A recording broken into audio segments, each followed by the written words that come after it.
नमस्कार, हिमाचल आज तक के चैनल पर आप सभी का स्वागत है। मैं हूं आपके साथ शहनाज भाटिया, आज की बुलेटिन की खास खबरों के साथ। तो चलिए चलते हैं आज के खास खबरों की ओर। कुनिहार-अर्की मार्ग पर सीवरेज का टूटा ढक्कन हादसे का कारण बन सकता है। यह ढक्कन मुख्य मार्ग पर है, जहां से रोजाना सैकड़ों वाहन गुजरते हैं। विभागीय कर्मचारी भी अक्सर इसी रास्ते से गुजरते हैं, लेकिन अभी तक इस पर ध्यान नहीं दिया गया। स्थानीय लोगों और वाहन चालकों ने विभाग से इसे जल्दी ठीक करवाने की मांग की है। आईपीएच के कनिष्ठ अभियंता ज्ञान ने बताया कि उन्हें इस बारे पता चला है और इसे तुरंत ठीक करवा दिया जाएगा। राजकीय महाविद्यालय अर्की में सड़क सुरक्षा जीवन रक्षा विषय पर नुक्कड़ नाटक का आयोजन किया गया। कार्यक्रम में विद्यार्थियों ने यातायात नियमों के पालन, हेलमेट और सीट बेल्ट के उपयोग, नशे में वाहन न चलाने और जिम्मेदार ड्राइविंग का संदेश दिया। कार्यवाहक प्राचार्य डॉक्टर मस्तराम ने विद्यार्थियों के प्रयास की सराहना की और उन्हें सामाजिक जागरूकता अभियानों में भाग लेने के लिए प्रेरित किया। चंबा के एक व्यक्ति के खाते से 3,70,000 रुपए निकाल लिए गए हैं। पीड़ित रतन कुमार ने पुलिस में शिकायत दर्ज करवाई है, जिसमें उन्होंने बताया कि किसी अनजान व्यक्ति ने एटीएम ट्रांजैक्शन करके उनके खाते से रुपए निकाले, लेकिन उन्हें ना कोई एसएमएस आया ना कोई अलर्ट आया। पासबुक अपडेट करने के पश्चात ही धोखाधड़ी का खुलासा हुआ। पुलिस ने मुकदमा दर्ज कर लिया है और मामले की जांच शुरू कर दी है। चंबा के ककरोटी में तेंदुए का आतंक सामने आया है, जहां एक तेंदुए ने जंगल में चरने गई 22 भेड़ बकरियों को अपना शिकार बना लिया। गौरता गांव के उद्यम सिंह की भेड़ बकरियां जंगल में चर रही थी जब तेंदुए ने उन पर हमला किया। उद्यम सिंह ने बताया कि उनकी भेड़ बकरियां शाम तक वापस नहीं लौटी, तो वे उनकी तलाश में जंगल गए और वहां का मंजर देखकर उनके होश उड़ गए। पशु चिकित्सा विभाग के डॉक्टर कुलदीप सिंह ने घटनास्थल का निरीक्षण किया और मृत पशुओं का पोस्टमार्टम किया। नायब तहसीलदार सिहुता ने हल्का पटवारी को विस्तृत रिपोर्ट तैयार करने के आदेश दिए हैं। वन रक्षक लेखराज ने बताया कि विभाग जल्द ही स्थिति का जायजा लेगा और प्रभावित परिवार को फौरी राहत प्रदान की जाएगी। राजकीय वरिष्ठ माध्यमिक विद्यालय डुमहर में 12वीं कक्षा के विद्यार्थियों के लिए विदाई पार्टी आयोजित की गई। विद्यार्थियों ने सांस्कृतिक कार्यक्रम प्रस्तुत किए, जिसमें पहाड़ी, हिंदी और पंजाबी गीत शामिल थे। जूनियर कक्षाओं के विद्यार्थियों ने एकल नृत्य, एकल गान और सामूहिक नृत्य की प्रस्तुति दी। मिस्टर एंड मिस फेयरवेल का चुनाव भी किया गया, जिसमें शौर्य ठाकुर और भारती शर्मा विजेता रहे। प्रधानाचार्य अरुण कुमार ने विद्यार्थियों को उज्जवल भविष्य की कामनाएं दी। आम आदमी पार्टी अर्की इकाई ने जयनगर कॉलेज बंदी के प्रस्ताव के खिलाफ जोरदार विरोध किया। पार्टी कार्यकर्ताओं, विद्यार्थियों और स्थानीय लोगों ने एसडीएम अर्की निशांत तोमर को ज्ञापन सौंपा और कॉलेज को बंद करने के फैसले का विरोध किया। एसडीएम ने आश्वासन दिया है कि इस मुद्दे को उच्च अधिकारियों तक पहुंचाया जाएगा। पार्टी ने सरकार से मांग की है कि कॉलेज को बंद न किया जाए और इसे पूर्ण रूप से संचालित किया जाए।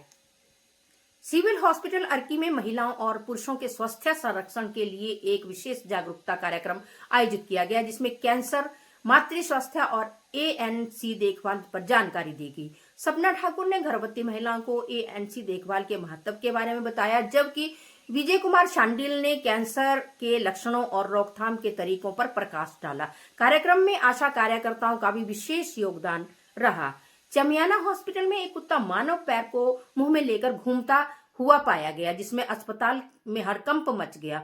अस्पताल प्रशासन ने मामले की जांच के लिए 3 सदस्यीय गठित कमेटी की है, जिसमें नर्सिंग अधीक्षक, वयो मेडिकल वेस्ट के नोडल अधिकारी और मैट्रन शामिल है। जांच रिपोर्ट आने के बाद दोषियों के खिलाफ कार्रवाई की जाएगी।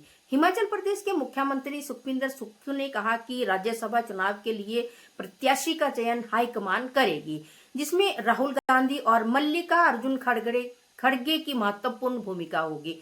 उन्होंने कहा कि वे चाहते हैं कि भारतीय जनता पार्टी सहयोग करे, लेकिन वे सहयोग करने के पक्ष में नहीं है।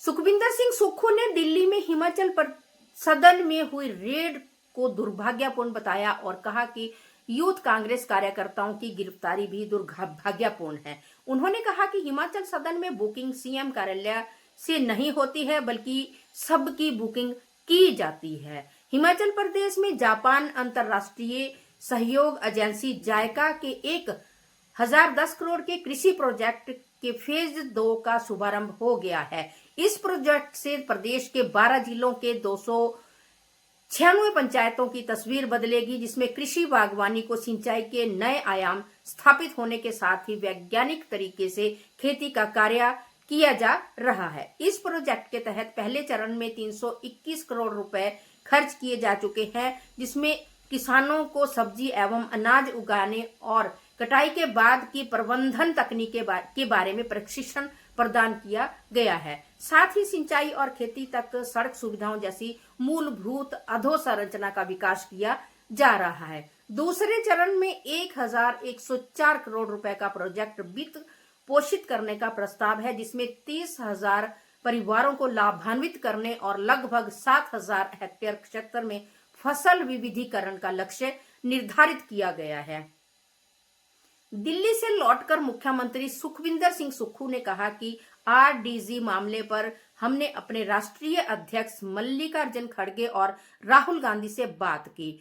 प्रदेश के साथ बहुत बड़ा अन्याय हो रहा है। यह सरकार की बात नहीं, प्रदेशवासियों का हक है और अधिकार है। हिमाचल प्रदेश के पुलिस ट्रेनिंग सेंटर डरोह में महिला प्रशिक्षु से छेड़छाड़ का मामला सामने आया है। डीआईजी सौम्या सांवशिवन ने तुरंत कार्रवाई करते हुए आरोपी इंस्ट्रक्टर को सस्पेंड कर दिया है। इस मामले की जांच के लिए पुलिस शिकायत समिति गठित की गई है। महिला आयोग की अध्यक्ष विद्या नेगी ने डीआईजी की इस कार्रवाई की सराहना की है। हिमाचल प्रदेश के नेता प्रतिपक्ष जयराम ठाकुर ने दिल्ली में केंद्रीय वित्त मंत्री निर्मला सीतारमण से मुलाकात की। उन्होंने हिमाचल की आर्थिक स्थिति और विकास से जुड़े मुद्दों पर चर्चा की। जयराम ठाकुर ने केंद्र से ज्यादा वित्तीय सहायता का अनुरोध किया। इस महीने केंद्र ने हिमाचल को 3,000 करोड़ के प्रोजेक्ट दिए, जिसमें स्वास्थ्य सुविधा के लिए 1,617 करोड़ और आपदा पुनर्निर्माण के लिए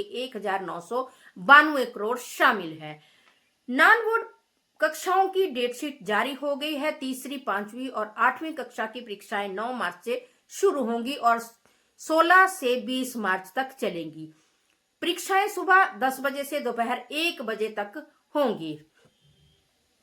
समाजवादी पार्टी के राष्ट्रीय अध्यक्ष और उत्तर प्रदेश के पूर्व मुख्यमंत्री अखिलेश यादव हिमाचल के सिरमौर जिले के स्थित बद्रिका आश्रम पहुंचे। उनका यह दौरा पूरी तरह निजी है और उनकी पत्नी डिंपल यादव और बेटी पिछले 1 सप्ताह से आश्रम में ठहरी हुई है। अखिलेश यादव ने अपने सोशल मीडिया अकाउंट पर प्रदेश की खूबसूरत वादियों और सड़क की खस्ता हाल का एक वीडियो साझा किया है। उन्होंने लिखा है कि जब प्रधानमंत्री ग्राम सड़क योजना बन सकती है तो आश्रमों को जोड़ने के लिए सनातन सड़क योजना क्यों नहीं बनाई जा सकती। हिमाचल प्रदेश के कांगड़ा जिले में एक दर्दनाक सड़क हादसा हुआ है, जहां नादौन अंब मार्ग पर चामुखा गांव में एचआरटीसी बस और कार की जोरदार टक्कर हुई। इस हादसे में मां बेटी की मौत हो गई, जबकि 2 बच्चे और 2 युवक गंभीर तौर पर घायल हुए हैं। घायलों को टांडा मेडिकल कॉलेज में इलाज चल रहा है। तो चलिए चलते हैं आज के सोने और चांदी के दामों की तरफ।